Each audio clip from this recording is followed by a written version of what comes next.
안녕하세요. 내가 사는 주식이 미사일처럼 떡상하길 바라는 마음으로 미국 주식 사는 일기 미사일TV입니다. 오늘 전해드릴 소식 간략하게 보겠습니다.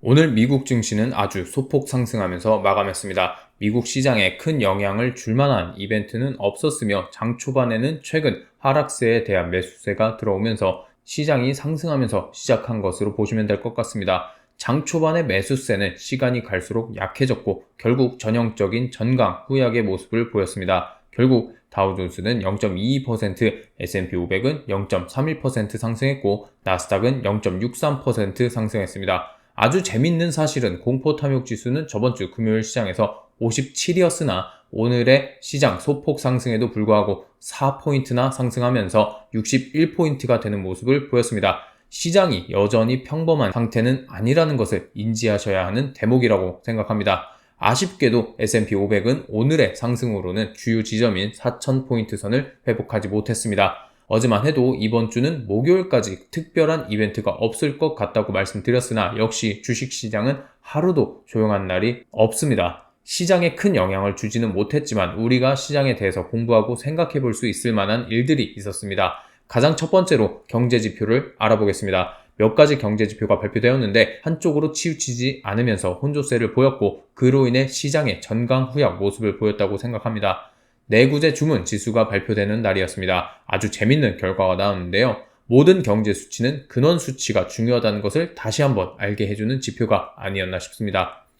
내구재 주문은 전월 대비해서 4.5% 감소한 것으로 나왔고 월가의 추정치는 마이너스 4.0%였으나 그보다 더 크게 하락했고 전월 5.1% 상승한 것에 비하면 엄청나게 큰 폭으로 하락했다는 것을 확인할 수 있습니다.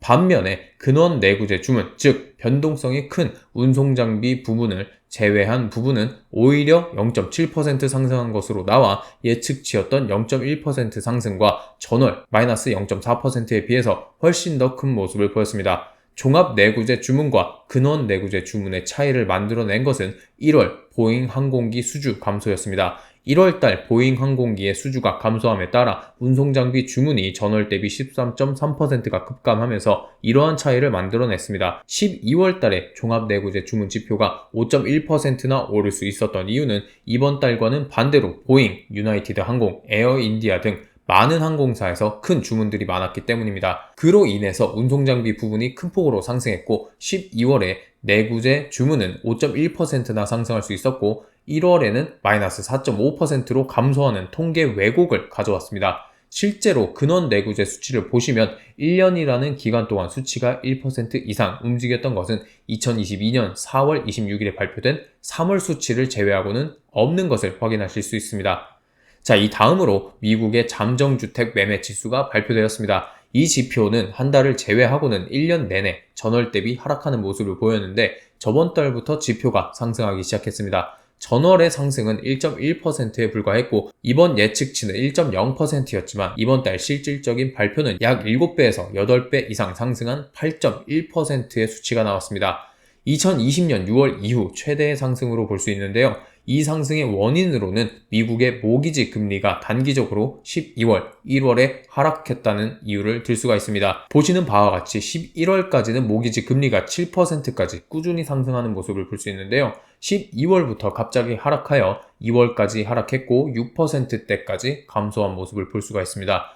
여전히 모기지 이자에 대한 부담은 있을 수 있으나 최근에 가장 높았다가 떨어지는 것을 구매자들이 확인하고 주택 매매 계약을 많이 하기 시작한 것으로 볼 수 있습니다. 자, 경제지표를 뒤로 하고 오늘 큰 폭으로 상승했던 테슬라와 여러 인사들의 발언을 간략하게 살펴보겠습니다.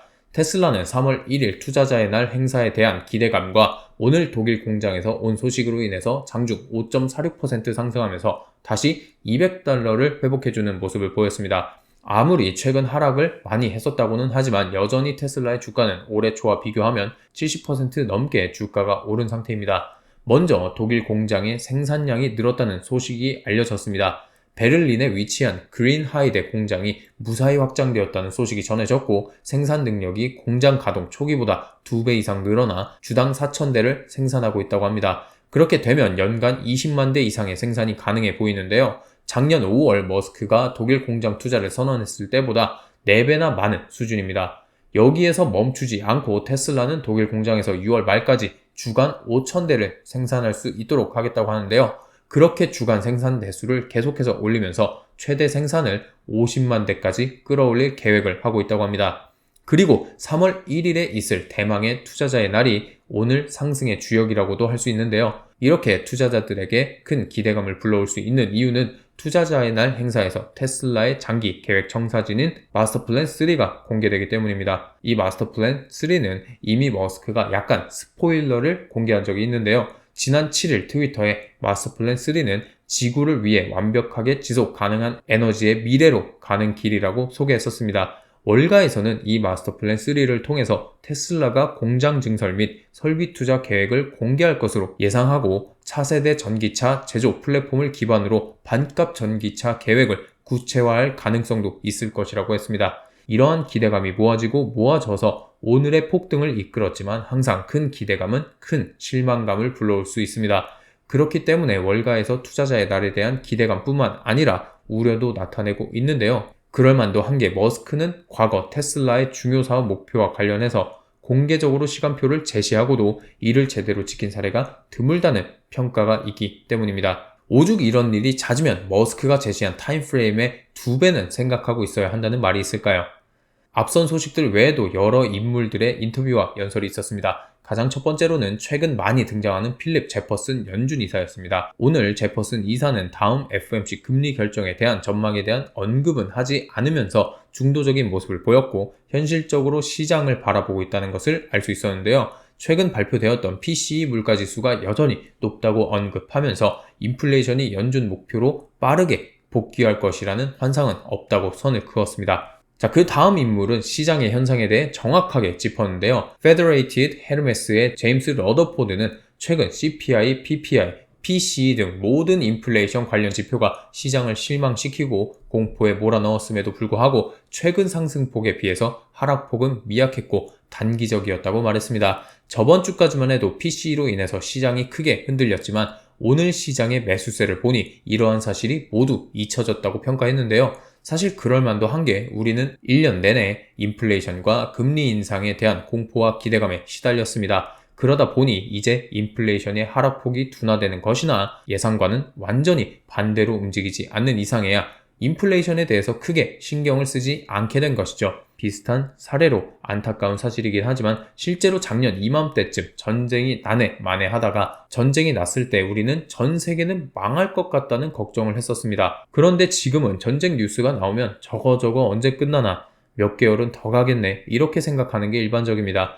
이처럼 러더포드는 사람들이 인플레이션에 대해서 많이 무뎌졌고 금리가 오르는 것을 머리로 이해했다고 말하고 있습니다. 그리고 당장 다음 달 지표를 생각하는 게 아니라 6개월, 9개월 혹은 1년 후를 바라보기 시작했다고 말했습니다. 자, 제가 오늘 준비한 소식은 여기까지입니다. 어제 영상에서 언급했던 것처럼 참 지루하고 재미없는 날이 아니었나 싶은데요. 오늘 같은 날은 굉장히 드문 날이라고 생각합니다. 지금 보기에는 내일 당장도 노잼 시장의 연장선이 될 것 같지만 또 어떤 일이 일어날지 모르는 게 주식시장입니다. 장기 투자자로서 시장의 소음을 무시하며 느긋하게 시장을 바라보는 것도 중요하지만 그렇다고 해서 아무것도 하지 말아야 하는 것은 아닙니다. 동시에 항상 긴장의 끈을 놓지 말고 시장의 동향을 살피며 여러 상황에 심리적이든 투자적으로든 대비할 수 있는 능력을 길러야 합니다. 그러한 능력에 필요한 정보들은 저 미사일TV가 꾸준히 영상과 커뮤니티 글로 전달해 드리도록 할 테니 꾸준한 시청과 응원 부탁드리겠습니다. 오늘 영상은 여기까지 하도록 하겠습니다. 오늘 영상도 도움이 되셨다면 좋아요와 댓글, 구독 그리고 알림 설정까지 부탁드리겠습니다. 감사합니다.